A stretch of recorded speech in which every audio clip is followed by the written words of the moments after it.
Dans un petit village entouré de collines verdoyantes, il y avait un jardin très spécial connu sous le nom de jardin des bonnes manières. Ce jardin n'était pas comme les autres. Ici, chaque fleur, chaque arbre et chaque pierre apprenait aux enfants la valeur du respect, de la gentillesse et de la politesse. Ce matin-là, le soleil brillait avec éclat, illuminant le jardin des bonnes manières, où les fleurs colorées dansaient doucement sous la brise légère. C'est ici que vivaient trois amis inséparables, Max le lapin, Zoé la tortue et Léon le chien. Max était rapide et toujours impatient de découvrir de nouvelles aventures. Zoé, quant à elle, était calme et réfléchie, tandis que Léon était joyeux et enthousiaste, toujours prêt à apporter du bonheur autour de lui. Un jour, alors qu'il jouait à cache-cache dans le jardin, Max courait à toute vitesse quand il trébucha sur une vieille souche. « Aïe !» s'exclama-t-il en se relevant. Il s'aperçut alors que ses amis s'étaient arrêtés pour l'attendre. Zoé s'approcha doucement et dit « Max, tu devrais être plus attentif. Nous devons respecter l'endroit où nous jouons et regarder où nous mettons les pieds. » Max, secouant la poussière de sa fourrure, répondit « Je suis désolé, Zoé. Je me suis laissé emporter et j'ai oublié. Je promets d'être plus prudent. » Léon, souriant, ajouta « Ne t'inquiète pas Max, c'est en faisant des erreurs que nous apprenons. Maintenant, pourquoi ne pas nous asseoir un moment et écouter ce que le jardin a à nous dire aujourd'hui ?» Ils s'installèrent autour d'un vieux chêne majestueux. C'était l'arbre le plus sage du jardin. Tandis qu'ils s'asseyaient confortablement, le chêne commença à raconter l'histoire d'un jeune garçon nommé Lucas qui avait appris l'importance de respecter ses amis et son environnement. À travers ces récits tranquilles, le chêne expliquait comment Lucas avait un jour abîmé une fleur sans réfléchir. Le garçon, comprenant son erreur, avait ensuite travaillé dur pour réparer son geste en plantant de nouvelles fleurs. Il avait compris que respecter les autres et la nature rendait le monde autour de lui plus beau et harmonieux. Max, Zoé et Léon écoutaient attentivement. Chaque mot semblait illuminer quelque chose en eux. « Cela me rappelle combien il est important de prendre soin les uns des autres et de notre jardin, » dit Zoé. Max acquiesça de la tête, « C'est vrai, cela rend notre jeu encore plus amusant et ce lieu encore plus spécial. » Le soir venu, les trois amis rentrèrent chez eux, le cœur rempli de joie et d'une nouvelle compréhension. Le jardin des bonnes manières avait une fois de plus transmis ses leçons précieuses, transformant par ses histoires une journée ordinaire en une aventure éducative et magique.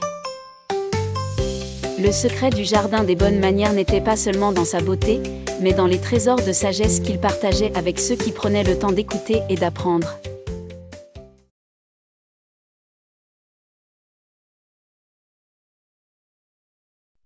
Dans un petit village entouré de collines verdoyantes, il y avait un jardin très spécial connu sous le nom de jardin des bonnes manières. Ce jardin n'était pas comme les autres.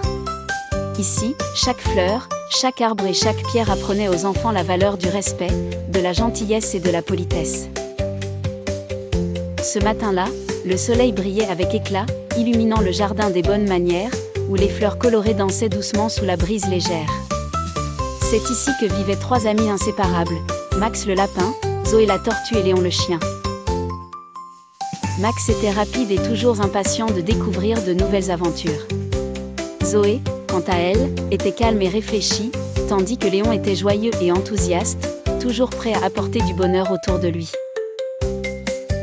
Un jour, alors qu'il jouait à cache-cache dans le jardin, Max courait à toute vitesse quand il trébucha sur une vieille souche.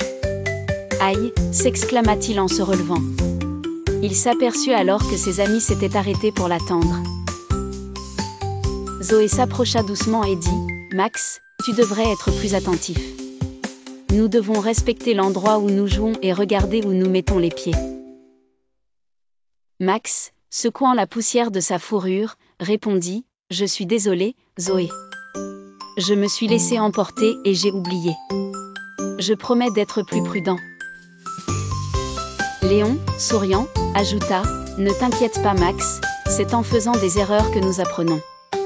Maintenant, pourquoi ne pas nous asseoir un moment et écouter ce que le jardin a à nous dire aujourd'hui ?» Ils s'installèrent autour d'un vieux chêne majestueux. C'était l'arbre le plus sage du jardin.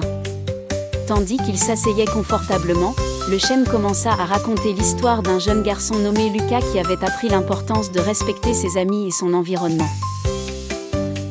À travers ses récits tranquilles, le chêne expliquait comment Lucas avait un jour abîmé une fleur sans réfléchir. Le garçon, comprenant son erreur, avait ensuite travaillé dur pour réparer son geste en plantant de nouvelles fleurs. Il avait compris que respecter les autres et la nature rendait le monde autour de lui plus beau et harmonieux. Max, Zoé et Léon écoutaient attentivement. Chaque mot semblait illuminer quelque chose en eux. Cela me rappelle combien il est important de prendre soin les uns des autres et de notre jardin, dit Zoé. Max acquiesça de la tête, c'est vrai, cela rend notre jeu encore plus amusant et ce lieu encore plus spécial. Le soir venu, les trois amis rentrèrent chez eux, le cœur rempli de joie et d'une nouvelle compréhension. Le jardin des bonnes manières avait une fois de plus transmis ses leçons précieuses, transformant par ses histoires une journée ordinaire en une aventure éducative et magique. Le secret du jardin des bonnes manières n'était pas seulement dans sa beauté, mais dans les trésors de sagesse qu'il partageait avec ceux qui prenaient le temps d'écouter et d'apprendre.